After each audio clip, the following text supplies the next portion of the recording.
स्वागत है एक बार फिर आप सभी का पी एंड स्पोर्ट्स में। तो दोस्तों, टेनिस की दुनिया से एक बड़ी अच्छी खबर जो है वो हम सबके लिए है, जहां पे सुमित नागल टेनिस स्टार भारत की तरफ से जो रिप्रेजेंट करते आए हैं लगातार कुछ सालों से,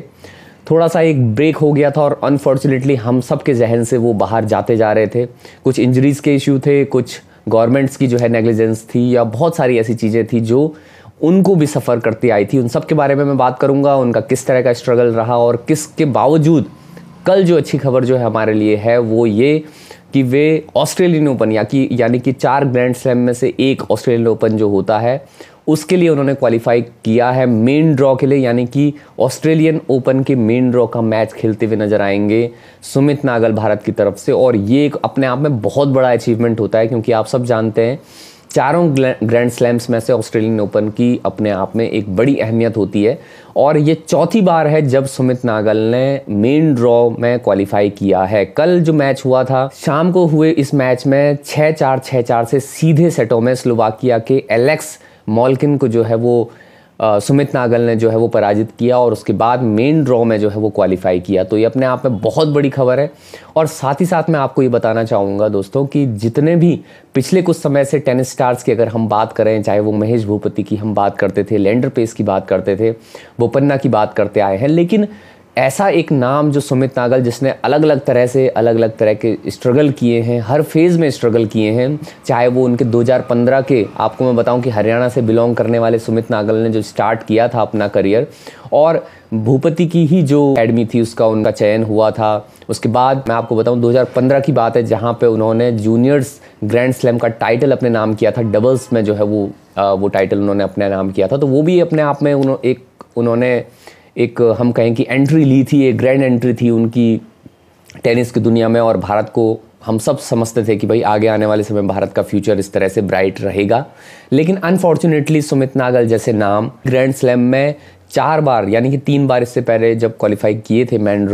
ड्रॉ के लिए, और सबसे बड़ी चीज़ यूएस ओपन में एक मैच भी जीते थे, उन्होंने अपने नाम किया था। रॉजर फेडरर के साथ खेलते हुए उन्होंने एक सेट अपने नाम किया था। तो वहाँ से वो दुनिया में कहीं ना कहीं अपनी जगह जो है वो बनाते हुए नज़र आ रहे थे। और इस बार चौथी बार जब उन्होंने ग्रैंड स्लैम में जो है वो एंट्री ली है, तो ये उनके लिए बिल्कुल आसान नहीं था। मैं आपको बताऊँ 2015 में जब उन्होंने डबल्स में, जो मैं बता रहा हूँ आपको कि जूनियर ग्रैंड स्लैम जीता था, उसके बाद हम अगर देखें तो लगातार उनकी जर्नी इस तरह की थी कि 2021 में उन्होंने क्वालिफाई किया,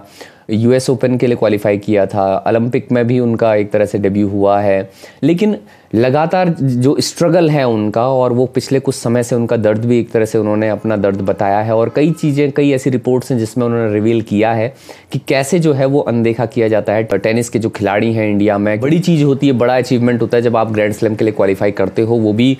38th रैंक को। एलेक्स मोल्किन का जो रैंक था वो 38th रैंक है, एटीपी रैंकिंग जो हम कहते हैं टेनिस की दुनिया में। तो वहाँ पे 38 रैंकर को हराना, और इस बार जो मैं अगर लेटेस्ट रैंकिंग, एटीपी रैंकिंग अगर हम बात करें सुमित की, तो सुमित की एटीपी रैंकिंग इस वक्त 122 जो है वो इंक्रीज़ करी थी। 122 रैंकर ने 38 रैंकर को जो है हरा के क्वालिफाई किया है मेन ड्रॉ में ऑस्ट्रेलियन ओपन के। तो ये अपने आप में बहुत बड़ी चीज़ है।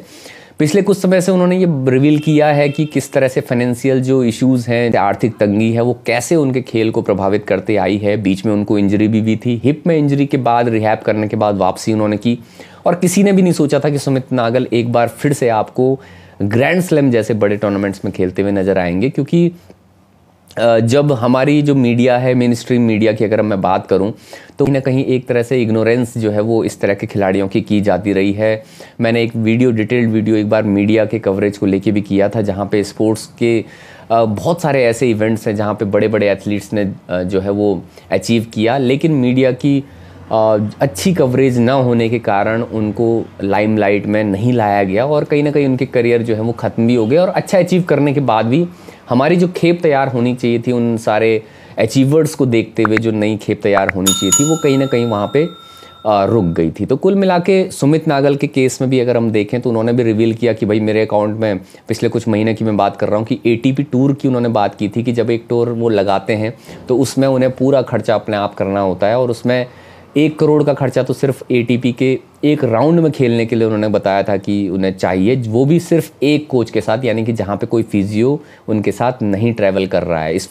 इस वक्त जो है वो जर्मनी में जो है वो ट्रेनिंग करते हैं, लेकिन जर्मनी में ट्रेनिंग करने के लिए भी पैसे उनके पास कुल मिला के नहीं थे। कुछ ऐसे पुराने खिलाड़ी हैं जो लगातार उनके साथ बने हुए थे, जिन्होंने उनको फाइनेंशियल सपोर्ट भी किया है। IOCL जहाँ से वो सैलरी लेते हैं, उस सैलरी से भी कुछ मदद हो जाती है, लेकिन बहुत बड़ा स्पॉन्सरशिप उनके पास नहीं रहा है। और उन्होंने कहा है कि जब उनकी रैंकिंग सुधरी है, जब उन टॉप रैंकर हैं इंडिया की तरफ से, उसके बावजूद भी इंडियन गवर्नमेंट ने उनको टॉप्स की स्कीम में नहीं रखा है, जो ओलंपिक पोडियम जो स्कीम होती है, जहाँ पे कि जो सेंट्रल गवर्नमेंट है वो पूरी ministry of sports and youth welfare जो है वो पूरा खर्चा जो है वो उन सारे गेम्स का उठाती है, उन सारे स्पोर्ट्स का उठाती है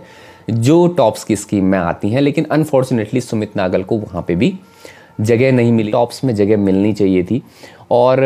टेनिस के लिए अगर हम देखें तो वो एक सानिया मिर्ज़ा से हम अगर बात कर रहे हैं, बोपन्ना की अभी लेटेस्ट बात करते आए हैं, या बीच में भूपति और लेंडर पेस जो खेलते थे,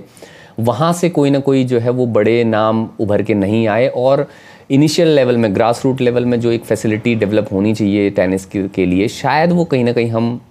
गवर्नमेंट्स की तरफ से भी, और एक कल्चर जो है वो टेनिस का नहीं बन पाया। और जब टॉप रैंकर्स की ये हालत है जहाँ पे वो अपने फाइनेंस की बात करते आते हैं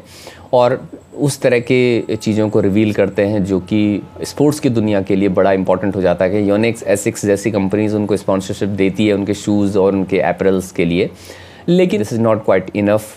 to compete in the such a competition like grand slam जो हम कहते हैं। तो ये एक बड़ी अपने आप में चीज़ हो जाती है। तो कुल मिला के ये एक अच्छी खबर हमारे लिए ज़रूर है कि ग्रैंड स्लैम में ऑस्ट्रेलियन ओपन के लिए मेन ड्रॉ में जो है वो क्वालिफाई कर लिया है। अभी मेन ड्रॉ जो है वो किससे खेला जाएगा और वहाँ कैसा कम्पीट करते हैं, क्योंकि लंबी इंजरी के बाद वापसी कर रहे हैं और धमाकेदार एंट्री इसको भी कह सकते हैं हम, क्योंकि ग्रैंड स्लैम में क्वालिफाई करना अपने आप में इतना आसान नहीं होता। और जैसा मैंने कहा कि लगभग 80-90 जो है वो रैंकिंग का फासला होने के बावजूद 38 रैंकर को हराकर मेन ड्रॉ में पहुंचना, ये अपने आप में उनके मनोबल के लिए भी बड़ा ज़रूरी होगा। तो कुल मिला के एक स्पोर्ट्स लवर के तौर पे, एक स्पोर्ट्स पर्सन के तौर पे, या जो भी आप जिस भी हैसियत से आप समझते हैं कि कैसे, क्या इसमें टॉप्स में क्या इनको इंक्लूड नहीं किया जाना चाहिए था, या जो इग्नोरेंस एक तरह से मीडिया की तरफ से लगातार सुमित नागल की हुई है, या खिलाड़ियों के अन्य जो डिसिप्लिन के खिलाड़ी हैं वो अगर इस तरह की चीज़ें उनको इग्नोर किया जाता है, तो क्या ये सही है? तो आपके जो भी सजेशन इससे रिलेटेड हों वो आप हमें कमेंट बॉक्स में ज़रूर लिखें। मेरा ये सारी ओपिनियन इस मैटर के ऊपर थी, तो जो मैं आपसे शेयर करना चाहता था। तो फिलहाल इस वीडियो में इतना ही। आगे सुमित नागल को लेके और भी चीज़ें अगर कोई बात आती है तो हम आपसे ज़रूर इसको साझा करेंगे। तो फिलहाल इस वीडियो में इतना ही। बहुत बहुत धन्यवाद।